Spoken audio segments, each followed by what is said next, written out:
오늘 아침 하나님께서 저희들에게 주시는 말씀입니다.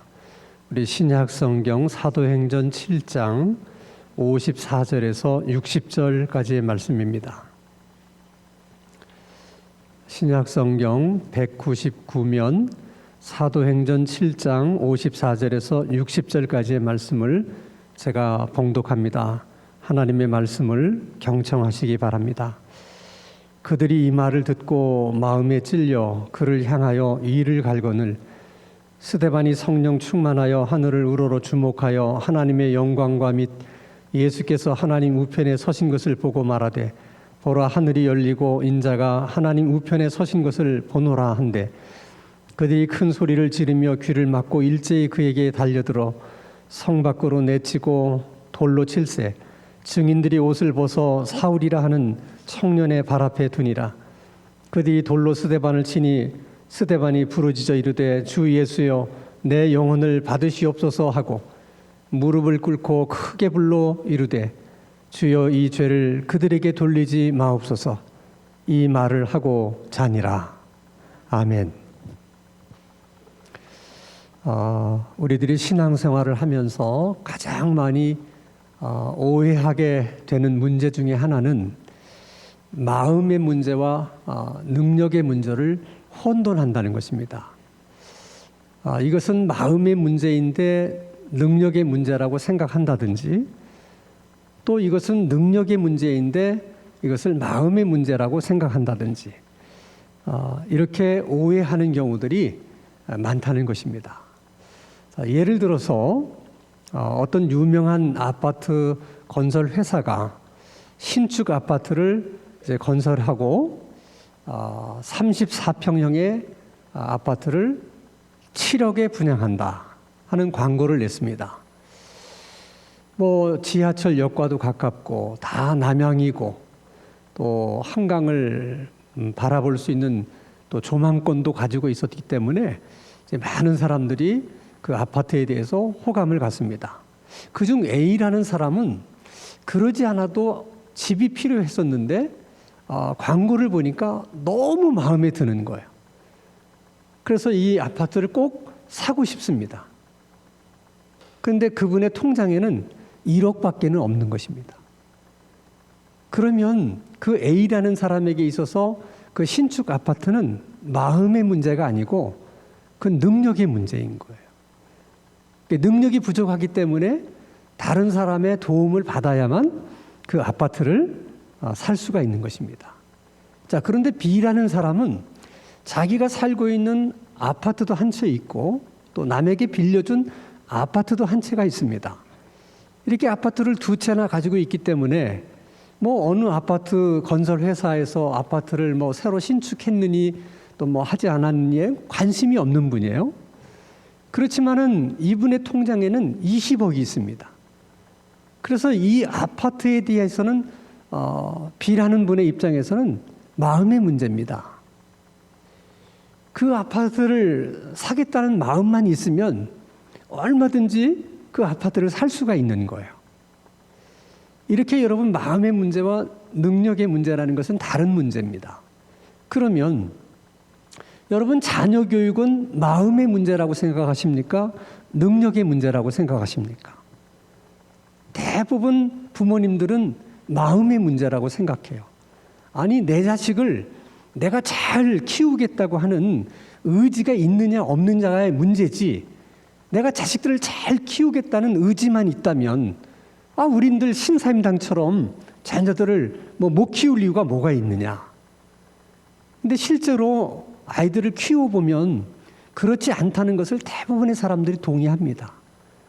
그래서 하는 말이 정말 자식만큼은 내 마음대로 되지 않는다.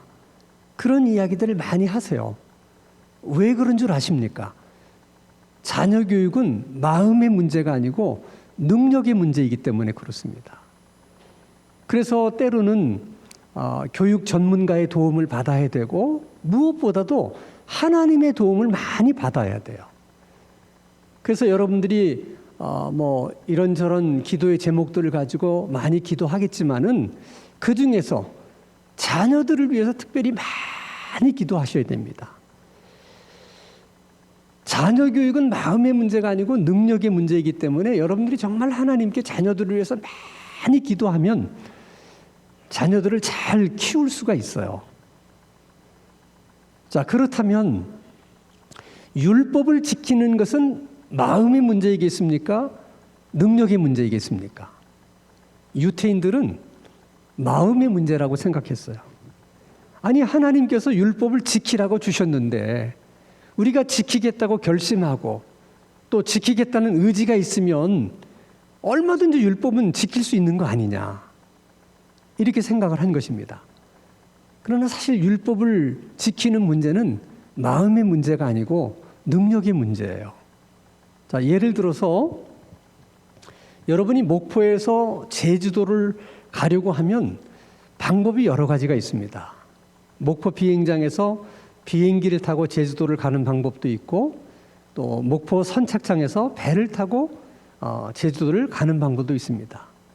또 하나의 방법이 있는데 그것은 목포에서 수영을 해서 제주도를 가는 거예요. 이론상으로는 틀린 게 없습니다. 그러나 사람이 수영을 해서 제주도로 가는 것은 마음의 문제가 아니고 능력의 문제예요. 사람의 체력에는 한계가 있기 때문에 그렇습니다. 제주도까지 수영해 가는 동안 지치지 않는다면 이론적으로는 갈 수가 있어요. 근데 실제로는 그렇지 못하잖아요. 그래서 우리가 비행기를 이제 도움을 받아서 가기도 하고 배의 도움을 받아서 가기도 합니다. 자, 율법을 지키면 의로워질 수 있다. 이론적으로는 맞는 얘기예요. 틀리지 않아요. 왜냐하면 하나님의 율법은 완전하기 때문에 그렇습니다.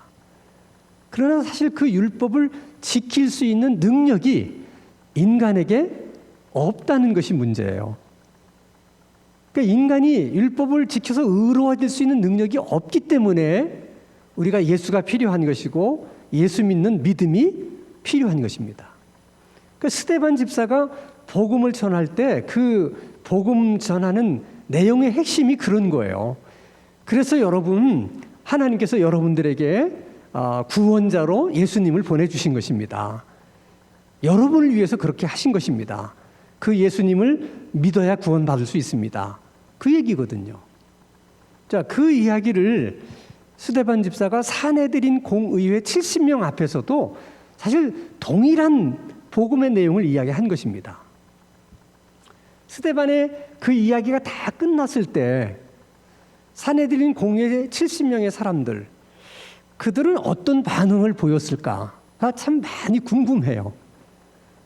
그 반응을 사도행전 7장 54절에 이렇게 말씀하고 있습니다. 그들이 이 말을 듣고서 어떻게 해요? 마음에 찔렸다. 왜 마음에 찔렸을까? 두 가지 가능성이 있습니다. 하나는 스데반 집사가 하는 얘기를 들어보니까 구구절절 틀린 말이 없어. 다 맞는 말이야. 그리고 스데반 집사의 얘기를 듣고 보니까 자기들의 생각이 잘못됐다는 것을 깨달았어. 그래서 스데반 집사에게 미안하고 스데반 집사에게 가혹하게 대한 것에 대해서 마음에 걸려서 이렇게 찔렸다. 근데 사실 그럴 수 있는 가능성은 거의 없어요. 왜냐하면 사람은 자기가 잘못했다는 것을 알면서도 그것을 인정하는 것이 그렇게 쉬운 일이 아니에요. 그리고 그들이 평생 옳다고 믿어왔던 그 사실을 스데반의 그 짧은 이야기를 듣고 우리가 잘못됐으니까 우리 생각을 바꿔야 되겠구나, 고쳐야 되겠구나, 그렇게 생각한다는 것이 그렇게 말처럼 쉬운 일이겠습니까? 절대 그런 일은 하루아침에 이루어질 수 있는 일이 아니에요. 근데 왜 그들이 찔렸을까? 또 하나의 가능성이 있는데 그것은 성령님이 강하게 역사를 하셔서 그들의 의지와 상관없이 성령님께서 어떤 깨달음을 주시느냐. 너희들을 구원하시려고 하나님이 메시아로 예수님을 보내셨다. 근데 너희들이 그 예수님을 메시아로 알아보지 못하고 너희들이 죽였다. 이것을 성령께서 강하게 깨닫게 해주셨던 것 같아요. 그래서 그들이 이제 찔리게 된 것이죠. 자, 이렇게 성령께서 뭔가를 가르쳐 주게 되면 우리 마음도 이렇게 찔릴 때가 있어요. 성령님께서 깨닫게 해주시고 뭔가를 지적하시고 보여주시면 우리가 이제 찔리게 되는 것이죠. 이렇게 성령께서 뭔가를 이렇게 깨닫게 해주시고 알게 해주셨을 때, 마음이 찔릴 때 중요한 것은 우리가 어떤 태도를 보이느냐 하는 것입니다. 자, 여러분 사도행전 7장 55절 말씀을 보면 그들이 이 말을 듣고 마음에 찔려. 자, 여기도 보면 베드로가 유대인들에게 똑같은 복음을 전했어요. 근데 그때도 그들은 산헤드린 공회의 의원들처럼 마음에 찔렸어요. 성령께서 똑같이 그렇게 깨달음을 주신 것입니다. 그때 그들이 보인 반응은 뭐냐면, 맞다, 우리가 예수를 죽였다, 하나님은 우리를 구원하라고 보내신 그 구원자 메시아 예수를 우리가 죽였다. 근데 이미 저질러진 일인데 그럼 도대체 어떻게 하면 좋겠느냐 우리가. 그래서 베드로에게 묻는 거예요. 그러면 우리가 어떻게 하면 좋겠습니까? 그때 베드로가 말합니다. 회개하라. 그리고 예수의 이름으로 세례를 받으라. 그래서 그날 그 베드로의 권면에 따라서 세례받은 사람이 3,000명이나 되었다는 것입니다. 이렇게 성령께서 깨달음을 주셨을 때 어떤 사람들은 회개하고 세례받는 사람들이 있는가 하면, 또 어떤 사람들은 똑같이 성령의 깨우침으로 찔림은 받았지만 회개하거나 세례받는 대신 이를 가하는 사람들도 있었다는 거예요. 여러분, 사람이 어떤 때 이를 뿌득뿌득 갑니까? 너무 화가 날 때, 분노가 치밀어 오를 때. 아니, 성령께서 지금 깨달음을 주셨는데 그게 왜 그렇게 분노해야 될 일입니까? 왜 그게 이를 갈 만큼 그렇게 화가 나는 일이겠습니까? 참 우리로서는 참 이해하기가 어려운 부분이에요. 그러면 도대체 무슨 차이일까? 왜 똑같이 성령께서 깨달음을 주셨을 때 어떤 사람들은 회개하고 세례받고 예수를 믿는데 왜 어떤 사람들은 그 성령의 깨닫게 해주시는 그 성령의 역사를 거절하고 오히려 분노하고 화를 내는 것일까? 성경은 이렇게 성령이 깨달음을 주셨을 때 성령님 맞습니다 하고 성령님의 깨달음을 그대로 수용하고 자기의 삶을 바꾸는 사람들을 겸손한 사람이라고 말하고, 성령이 깨달음을 주셨는데도 불구하고 그 깨달음에 대해서 거절하고 불순종하는 사람들을 교만한 사람들이라고 말을 해요. 그러니까 베드로의 설교를 듣고 회개하고 세례받은 사람들은 하나님이 보실 때 겸손한 사람, 똑같이 성령께서 깨달음을 주셨는데 오히려 이를 득득 가는 사람들은 교만한 사람이란. 그럼 산헤드린 공의회 이 사람들은 도대체 무엇 때문에 그렇게 교만한 사람들이 되었을까? 두 가지 이유가 있어요. 자, 일반 유대인 백성들은 정말 율법을 지키려고 하다 보니까 너무 힘든 거예요. 그래서 일반 백성들은 율법을 지키는 일을 일찍이 포기했어요. 안 되니까. 그런데 베드로가 와서 여러분, 율법을 지키는 것은 마음의 문제가 아니고 그건 능력의 문제입니다. 여러분의 힘으로 율법을 절대 지킬 수 없습니다. 여러분의 힘으로 절대로 의로워질 수 없습니다. 그럴 때 그걸 받아들인 거죠. 근데 산헤드린 공의회 의원들은 자기들은 정말 율법을 얼마든지 잘 지킬 수 있다고 믿었고, 또 정말 그들은 열심히 율법을 지켰어요. 그래서 자기들은 이미 율법을 잘 지켰기 때문에 의로워졌다고 생각하고 있는데 왜 예수가 필요해? 그런 스데반 집사의 그런 얘기에 동의할 수 없는 것입니다. 그게 첫째 이유예요. 두 번째는 자리가 주는 교만이 있어요. 자, 산헤드린 공의회라고 하는 것은 사람을 살릴 수도 있고 죽일 수도 있습니다. 스데반 집사 풀어줄 수도 있고, 하나님을 모욕했다는 죄로 추방시키거나 또 돌로 쳐서 죽일 수도 있어요. 그런 자리가 사내들인 공의회라고 하는 자리입니다. 그러면 그들 생각에 스데반 집사님의 복음을 듣고 정말 우리가 잘못했구나, 잘못을 시인하고 인정하고, 그러면 이제부터 우리가 생각을 좀 바꿔야 되겠구나, 그렇게 생각하는 것이 쉽겠습니까? 아니면 스데반 집사를 저거 하나님을 모독하는 자다, 이렇게 죄명을 씌워서 차라리 스데반 집사 한 사람을 제거시키는 것이 쉽겠습니까? 그들의 입장에서는 후자가 훨씬 간편하고 훨씬 쉬운 방법이었기 때문에 그것을 선택한 거예요. 그걸 보면 여러분, 똑같이 성령님께서 깨달음을 주셔도 이렇게 받아들이는 사람이 있고 받아들이지 못하는 사람이 있다는 거죠. 참 마음 아픈 일인데 받아들이는 사람의 입장에서는 그게 하나님의 은혜입니다. 아멘. 우리가 다 오늘 이렇게 하나님의 예배하는 자리에 나올 수 있었던 것도 하나님의 그런 은혜가 있었기 때문에 가능한 거예요. 이게 얼마나 감사해요. 그래서 생각해 보는 거죠.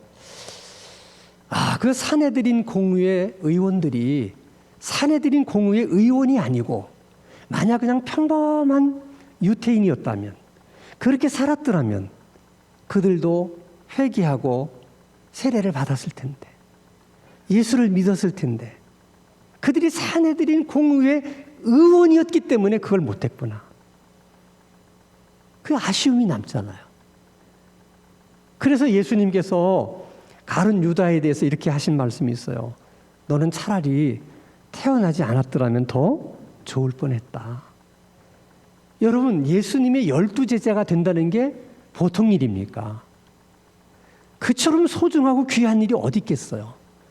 그런데 가룟 유다가 그렇게 되는 것을 보면서 주님이 너무 마음이 아프신 거예요. 네가 태어나지만 않았더라도 예수를 파는 이런 일을 하지는 않았을 텐데, 차라리 그랬더라면 얼마나 더 좋았겠니? 똑같은 마음으로 사내들인 공의회 의원들에게도 그렇게 말씀하실 거예요. 차라리 너희들이 사내들인 공의회 의원이 되지만 않았더라면 더 좋았을 텐데. 이것이 여러분 성경 속의 이야기만이 아니에요. 오늘도 마찬가지예요. 자리가 주는 교만이 있을 수 있어요.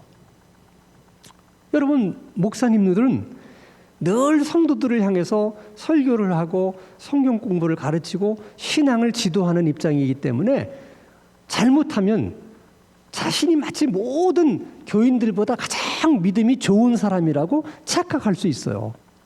그런 착각이 하나님 마음을 아프게 해드리는 일들을 할 수가 있다는 것이죠. 장로님들도 마찬가지예요. 장로님들도 일반 성도들을 신앙으로 지도하고 또 교회의 중요한 정책들을 결정하고 또 교회에 또 해야 되는 일들을 결정하는 그런 자리에 있기 때문에 어느 순간에 자기도 모르는 사이에 자신들의 판단이 교인들의 판단보다 항상 옳고 자기들의 결정이 항상 교인들의 결정보다는 옳을 것이라고 하는 그런 착각을 하기가 쉬운 거예요. 그런 교만이 생기기 시작하면 하나님 마음을 많이 아프게 해드리는 거죠. 그때 하나님은 동일한 말씀을 하는 거죠. 차라리 제가 목사가 되지 않고 그냥 일반 교인으로 살았더라면 더 좋았을 것을. 제가 장로가 되지 않고 차라리 그냥 집사로 신앙생활을 했더라면 더 좋았을 것을. 여러분, 자리라고 하는 것이 신앙을 더 성장시킬 수 있는 그런 긍정적인 면도 있지만은 오히려 그 자리라는 것이 신앙생활에 걸림돌이 되도록 만드는 부정적인 요소로서도 작용할 수 있는 거예요. 그래서 우리가 목사가 되었든 장로가 되었든 권사가 되었든 그런 자리에 있는 사람들은 다른 사람들에 비해서 기도를 더 많이 하셔야 돼요.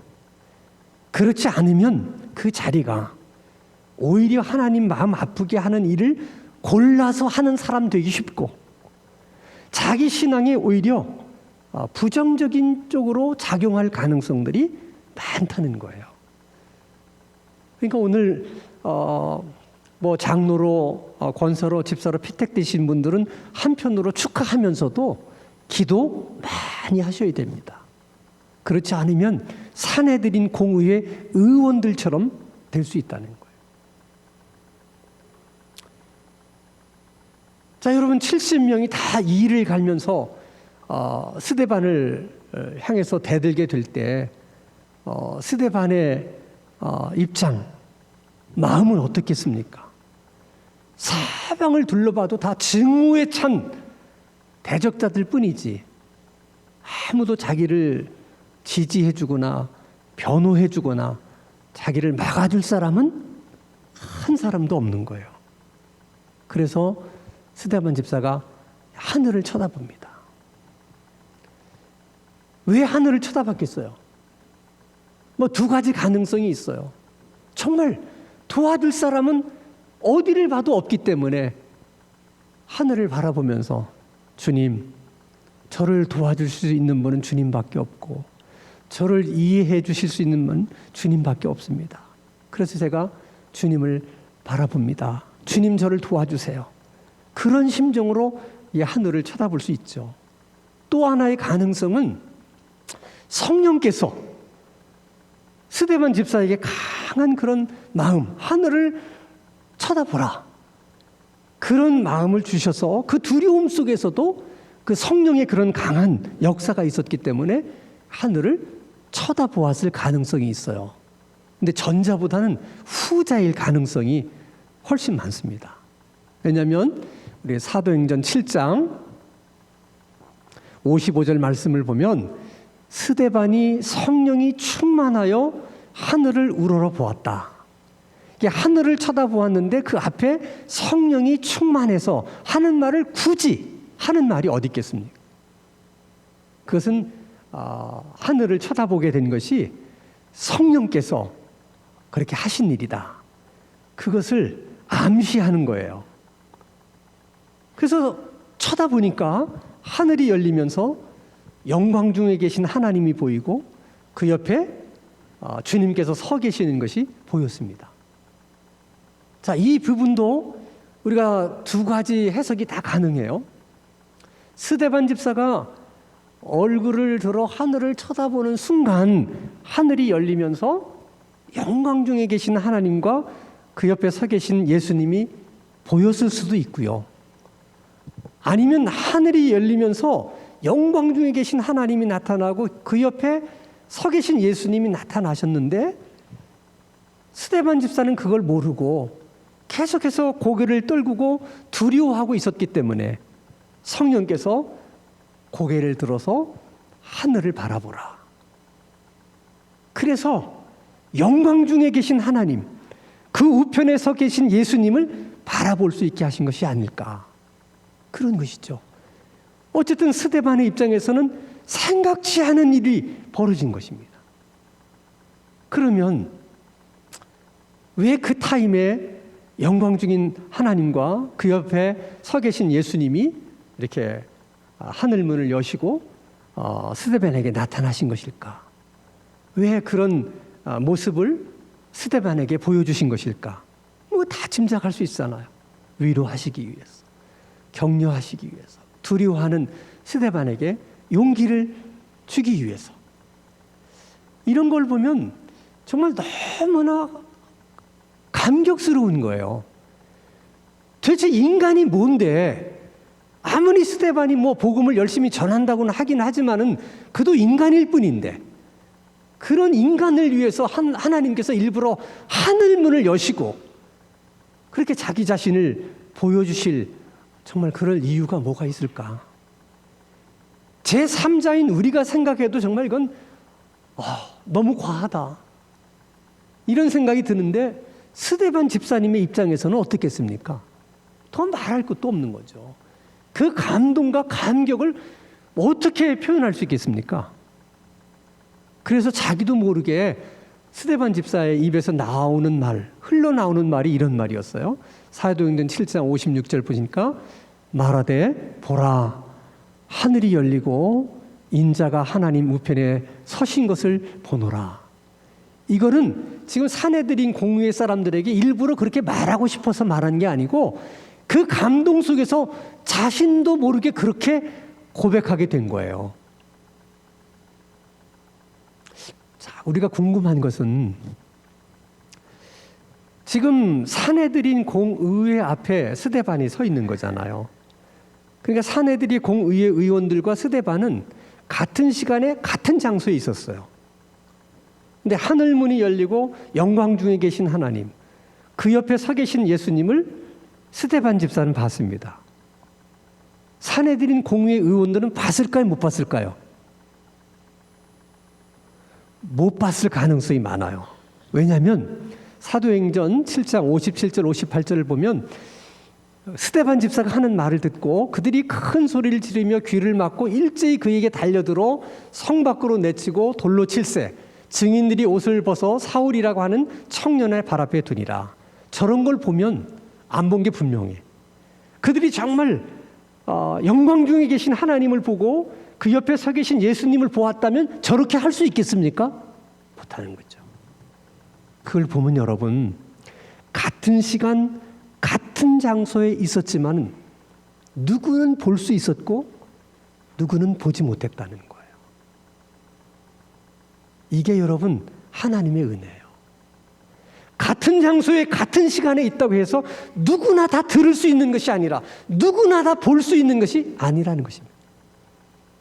하나님이 들을 수 있도록 귀를 열어주신 사람들에게만 들리는 것이고 하나님께서 볼 수 있도록 눈을 열어준 사람에게만 보이는 것입니다.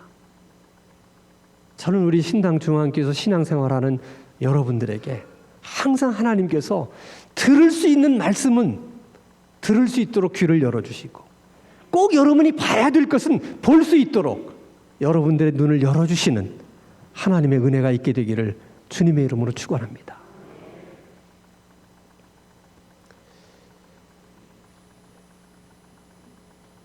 이를 갈면서 분노한 그들이 일제히 스데반에게 달려들어서 돌을 던집니다. 얼마나 아팠겠어요. 그냥 던지는 돌도 아니고 이를 갈면서 던지는 돌은 얼마나 세게 돌을 던졌겠습니까? 그걸 다 온몸으로 스데반 집사가 맞는 거예요. 그래 죽었어요. 참 이 부분을 생각해 보면 너무 마음이 아프고 부끄럽기도 해요. 스데반 집사가 차라리 어떤 폭도들에게 두들겨 맞아서 죽었다라든지 아니면 스데반 집사가 로마의 군병의 창검에 찔려서 죽었다. 차라리 그랬더라면 더 좋았을 것을. 사내들인 공의회 의원들이란 유대 사회에서 가장 존경받는 신앙인들이에요. 가장 하나님을 사랑하는 자들이라고 자부하는 사람들이에요. 근데 그 사람들의 손에 의해서 그들이 던지는 돌에 맞아 죽었다는 것은 너무 마음 아픈 일이 아니겠습니까? 정말 하나님 앞에서도 이렇게 부끄러운 일이 있을 수 있는가 하는 생각을 합니다. 근데 문제는 여러분 이게 성경 속의 이야기만이 아니라는 거예요. 우리 교회는 그렇지 않지만은 여러분 지금도 싸우는 교회들 가보면요. 막 성도들이 목사를 향해서 돌을 던지고 목사가 장로를 향해서 돌을 던지고 정신이 없습니다. 아니 어떻게 하나님께서 기름 부어 세운 종들에게 돌을 던질 수 있나? 아니 어떻게 예수님이 자기 핏값으로 주고 산 그런 성도들을 향해서 돌을 던질 수가 있는가? 너무 마음이 아파요. 정말 하나님 앞에 갔을 때 뭐라고 말할 수 있겠습니까? 그래서 여러분 이런 일을 남의 교회 일이라고만 생각하거나 남의 일이라고만 생각할 이유는 없어요. 그들이 그랬다면 얼마든지 우리도 그럴 가능성이 있어요. 그래서 기도가 필요한 거예요. 우리가 늘 그렇게 기도해야 돼요. 하나님, 내가 평생 신앙생활 하는 동안에 주께서 기름 부어 세운 일꾼들에 대해서 돌 던지는 일 없게 하소서. 주님이 핏값으로 주고 산 성도들에게 돌 던지는 일만큼은 하지 않게 해주십시오. 이게 여러분 우리 기도로 끝나서는 안 돼. 우리만 그러는 것이 아니라 주여 우리 자녀들도 그런 일을 없게 하소서. 아니 우리 자녀들뿐만 아니라 우리 이제 가문도, 우리 신앙의 가문도, 우리 신앙의 가문에서 절대로 그런 사람은 단 한 사람도 나타나지 않게 주옵소서. 여러분 그렇게 기도하시길 바라고, 기도한 대로 이루어지는 하나님의 은혜가 있게 되기를 주님의 이름으로 축원합니다. 사방에서 날라오는 돌을 맞은 스데반 집사님이 무슨 정신이 있었겠어요? 얼마나 아팠겠어요? 참 놀라운 것은 그렇게 돌에 맞으면서도 스데반 집사님의 마지막 보여주신 모습이에요. 오늘 사도행전 7장 60절 말씀을 보면 무릎을 꿇고, 이건 기도하는 자세이기도 하고, 지금 영광 중에 계신 하나님, 그 옆에 서 계신 주님을 보면서 그 하나님과 주님 앞에 예를 표하는 스데반 집사의 나름대로의 마음가짐이죠. 무릎을 꿇습니다. 그리고서는 이렇게 기도합니다. 주여, 이 죄를 그들에게 돌리지 마옵소서. 아니 사방에서 날라오는 돌을 맞는 이 상황에서 무슨 정신이 있어서 무릎을 꿇고 기도할 수 있으며 저런 기도를 할 수 있을까? 참 이해가 되지 않아요. 성령께서 그렇게 하시는 거죠. 저들에게 죄를 돌리지 마소서, 어디서 많이 들어본 얘기 같아요. 예수님이 십자가에 못 박히셨을 때 총 7마디 말씀을 하셨는데 그 첫 번째 말씀이 아버지 저들을 사하여 주옵소서, 자기들이 하는 일을 모릅니다 하는 것이 예수님의 첫 번째 말씀이셨어요. 스데반 집사도 그 예수님이 하신 말씀을 기억해내고 그렇게 기도한 것일까? 정말 놀라운 일이에요. 그렇다면 아니 돌에 맞아서 그 아픈 그 상황 속에서도 예수님이 하신 그 말씀을 기억해내고 그런 기도를 드렸다면 정말 이건 대단한 것이죠. 그랬을 수도 있고요. 아니면 성령께서 그런 기도를 드리도록 그런 마음을 주셨을 수도 있어요. 왜냐하면 그게 아버지 마음이거든요. 생각해보면 스데반 집사는 너무 억울해요. 돌에 맞아서 죽을 일을 한 적이 없어요. 왜 돌에 맞아야 됩니까? 그런데 아버지의 마음은 억울한 줄 알지만 원망하지 마라. 그들을 향해서 불평하지도 마라. 그들에게 허물을 돌리지 마라. 이게 아버지의 마음이에요. 근데 여기 이 부분에서 이제 우리가 한 가지 좀 이해가 안 되는 것은, 정말 스데반 집사님을 보면 예수님의 12제자는 아니지만은 제자의 버금갈 만큼 정말 탁월한 영적인 능력과 실력을 갖추고 있는 분이에요. 이런 분들이 좀 더 오랜 세월 여러 곳을 다니면서 복음을 전하고 제자 교육을 시키고 그랬더라면 얼마나 더 좋았을까. 근데 왜 여기서 스데반 집사가 죽어야 되는가? 왜 하나님이 더 스데반 집사를 더 좀 오래 살도록 좀 하나님이 보호해 주지 않으셨을까? 여러분, 우리가 그렇게 생각한다면 하나님은 그런 생각을 안 하셨겠어요? 하나님은 우리보다 더 많은 생각을 하셨을 거예요. 근데 하나님 생각은 스데반 집사가 50년, 60년 전 세계를 돌아다니면서 복음을 전해서 하나님께 영광을 돌리는 것도 중요하지만, 그렇게 해서 하나님께 영광을 돌리는 것보다는 지금 순교를 당하는 것이 하나님께 더 소중하고 더 큰 영광을 돌리는 것이다. 하나님은 그렇게 판단을 하신 거예요. 그래서 그 순교를 하나님이 허락하신 거야. 그래서 마지막 말에 이렇게 얘기하잖아요. 이 말을 하고 자니라. 말 그대로 표현하면 돌에 맞아 죽었더라, 이렇게 표현해야 되잖아요.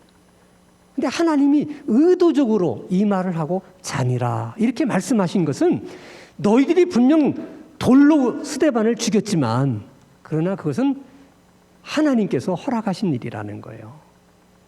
너희들의 돌에 맞아 죽은 것이 아니라 내가 사랑하는 스데반을 잠들게 했다. 내가 스데반을 잠들게 하려고 하지만 않았더라면 너희들이 아무리 돌을 강하게 던졌더라도 너희들은 스데반을 죽일 수 없다. 내가 스데반을 보호한다면 아무도 스데반을 해칠 수 없다. 그러나 내가 스데반을 잠들게 한 것이다. 그럼 왜 잠들게 하셨느냐? 그 교만한 산헤드린 공의회 70명 회원들에게 하나님의 복음이 얼마나 소중하고 가치가 있는 것인가 하는 것을 스데반의 죽음을 통해서 보여주고 싶었던 거예요. 스데반의 죽음을 통해서 하나님께서 그 이야기를 그들에게 말하고 싶었던 것입니다. 그러고 보면 사도 바울이 생각이 나요. 사도 바울이 사도행전 20장 24절에서 이렇게 말을 합니다. 내가 달려갈 길과 주 예수께 받은 사명, 곧 하나님의 은혜의 복음을 증언하는 일을 마치려 하면은 나의 생명조차도 조금도 귀한 것으로 여기지 않겠다. 복음이 얼마나 소중했으면, 복음이 얼마나 귀했으면 내가 그 복음을 위해서 사는 일을 위해서는 내 생명조차도 나는 아깝지 않다고 생각한다. 이런 사도 바울의 고백을 들으면서 문득 이런 생각이 드는 거예요. 우리는 다 똑같이 복음이라는 얘기를 다 똑같이 해요. 여러분도 복음이라고 얘기하고 나도 복음이라고 얘기하는데 사도 바울이 알았던 복음, 사도 바울이 깨달았던 복음과 우리가 지금 말하고 있는 복음, 우리가 깨달은 복음, 우리가 알고 있는 복음과는 차이가 있는 것 같아. 그러지 않고서야 어떻게 사도 바울이 그런 고백을 할 수 있겠습니까? 그러니까 여러분, 같이 복음을 얘기한다고 해서 다 똑같은 복음을 알고 있는 게 아니에요. 다 그 깊이가 다르고 그 높이가 다 다른 거예요. 그래서 우리가 복음을 얼마나 알고 있느냐 하는 것은 내가 복음을 위해서 얼만큼 헌신했느냐, 내가 복음을 위해서 어디까지 희생할 수 있느냐, 바로 거기까지가 그만큼 내가 복음을 아는 것이고 그만큼 내가 복음을 깨달은 것입니다. 바라기는 이왕 다 우리가 예수를 믿고 신앙생활을 하는데 우리도 사도 바울처럼 정말 복음을 위해서라면 아까울 것이 하나도 없을 만큼, 내 생명조차도 내가 아까워하지 않다고 이렇게 말할 수 있을 만큼 그렇게 복음을 깊이 깨달을 수 있는 그런 은혜가 우리에게 있기를 바라고, 하나님께서 그런 은혜를 우리 모두에게 주시기를 주님의 이름으로 축원합니다. 그리고 우리가 스데반 집사님처럼 순교는 할 수 없지만은, 그러나 스데반 집사님처럼 마지막 순간 기도하는 모습으로 아무에게도, 그 누구에게도 허물을 돌리지 않으면서 마지막 우리 죽음을 맞이할 수 있는 그런 우리들의 삶이 될 수 있기를 주님의 이름으로 축원합니다. 거룩하신 아버지 하나님, 우리들이 신앙생활을 하면 할수록 복음이 담고 있는 하나님의 사랑과 하나님의 은혜를 더 많이 그리고 더 깊이 깨닫게 되는 은혜를 허락하여 주시옵소서. 복음을 위해 더 많은 헌신을 하게 하시고 복음을 위해 더 많이 희생하는 저희들의 삶이 되게 하여 주시옵소서. 예수 그리스도 이름으로 기도하옵나이다. 아멘.